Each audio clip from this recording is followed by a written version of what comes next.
Hello everyone, today we are talking about the American egg prices and economy trends, a macro and micro perspective. We are Group 18. My name is Huang Minxi. And my name is Guo Jiayue. This is the content for Part A. And this is the content for Part B. Now, I will start with the macroeconomic part of our report.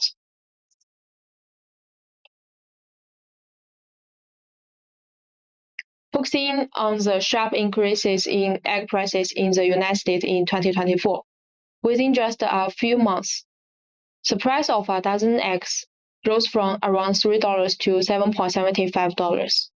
These sudden and dramatic increases had a profound impact on consumers' daily lives, especially because eggs are an essential food product. We will examine this price surge using supply and demand theory, elasticity, and policy analysis.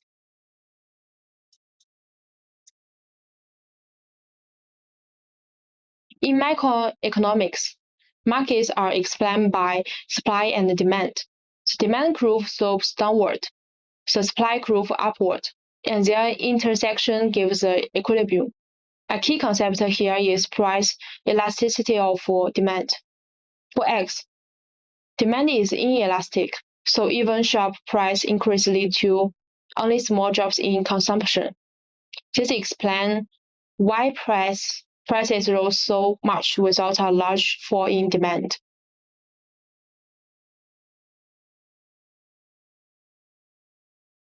The main driver of higher prices was a supply shock. Avian flu kills about 15 million hens, cutting supply sharply, while feed and transport costs also rose. With demand stable, the supply curve shifted left, leading to much higher prices but only a small drop in quantity, as shown in Figure 1. Next, let's consider consumer behavior. Eggs are a stable food, so even when price rise, most households continue to buy them. This inelastic demand means the demand curve is steep.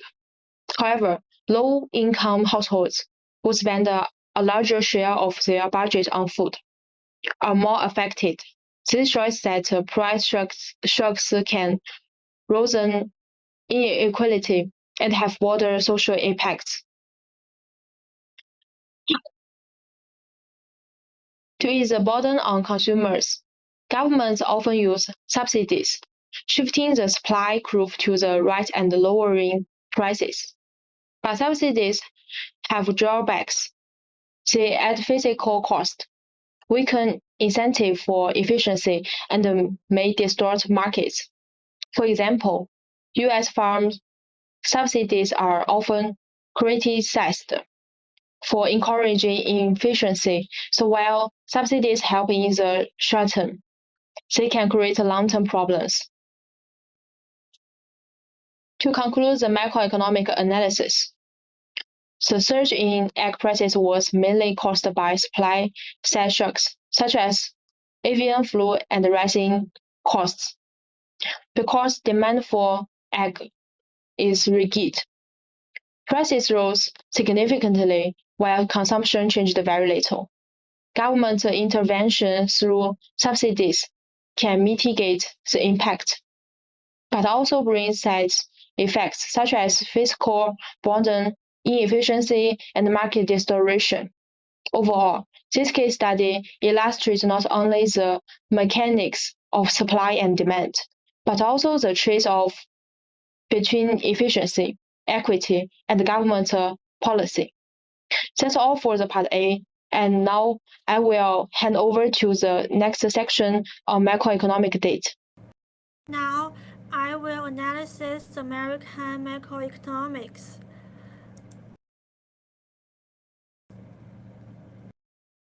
Now, let's begin with GDP. From 2015 to 2024, the United States economy shows a strong upward trend, even though the pandemic hit in 2020. The overall GDP briefly fell and quickly bounced back. In fact, after 2021, the United States entered what looks like a new growth cycle, led by technology and services. Government stimulus and low interest rate also played a big part in fueling this expansion. What's most striking is not just the number, but how resilient the economy proved to be after such a major shock. Then, let's turn to unemployment. Here we can clearly see a Y-shaped movement. Before the pandemic, unemployment was at the historical low, around 3.7%. But in 2020, as the service and retail sectors collapsed under lockdowns, the rate jumped to over 8%. What's important, though, is how quickly the recovery came. Within just 2 years, unemployment was almost back to pre-pandemic level, showing how effective policy intervention and strong demand were in restoring jobs. In 2024, we noticed a slight uptick again, suggesting some cooling in growth and tighter monetary conditions. Finally, let's connect these two indicators and think about the bigger picture. According to Occam's law, GDP and unemployment usually move in opposite directions, and the data here confirm that. At the same time, the Phillips curve reminds us that strong growth with very low unemployment can create inflationary pressure. Beyond this series, the United States still faces some long-term challenges. Structural unemployment, as workers in old industries don't easily fit into new ones. Fiscal deficits that may limit future policy space, and raising interest rates that could weigh on investment and consumption. Overall, while the short-term recovery is impressive, sustaining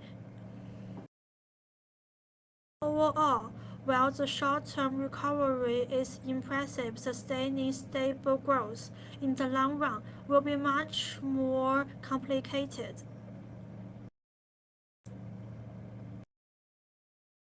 That concludes my part on macroeconomics data diagnostic. In summary, the United States economy shows a resilient and strong recovery after the pandemic, but it also faces hiding risk that policymakers must carefully manage. This is our reference. Thanks for your listening.